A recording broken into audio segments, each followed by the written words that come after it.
Pas vizitës së ministrit të jashtëm gjerman Johan van der Phull, Shqipëria ka marrë një mesazh të qartë mbështetje për integrimin në Bashkimin Evropian. Ambasada gjermane në Tiranë thekson se Ballkani Perëndimor mbetet prioritet për Gjermaninë dhe se vendi ynë po përparon me ritme të jashtëzakonshme në reformën institucionale dhe sociale. Gjatë vizitës më 17 nëntor, van der Phull zhvilloi takime me ministren e jashtme Elisa Spiropali dhe kreun e SPAK-ut Altin Dumani, duke diskutuar mbi rrugën drejt BE-s. Ambasada vlerëson përpjekjet e shumta të qytetarëve, politikës, administratës dhe shoqërisë civile për të realizuar reforma të thella e të qëndrueshme. Megjithatë, Gjermania paralajmëron se anëtarësimi nuk mund të arrihet pa përmbushur plotësisht reformat. Reformat kryesore duhet vazhdojnë në mënyrë të qëndrueshme, sidomos në fushat e sundimit të ligjit, lirisë së medias dhe luftës kundër korrupsionit e krimit të organizuar. Ambasada thekson se një drejtësi e pavarur dhe efektive është thelbi i çdo shoqërie demokratike dhe të lirë, duke vlerësuar rolin e SPAK-ut si një institucion që po bën përparime konkrete në hetimin dhe ndëshkimin e korrupsionit. Reagimi i ambasadës përfundon duke theksuar se vetëm me implementim të vazhdueshëm të reformave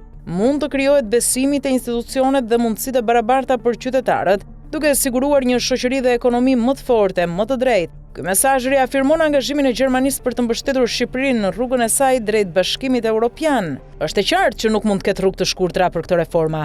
Por nëse Shqipëria ndjek vazhdimisht këtë rrugë dhe intensifikon përpjekjet e saj, mundësitë për të arritur sukses së shpejti janë të mëdha.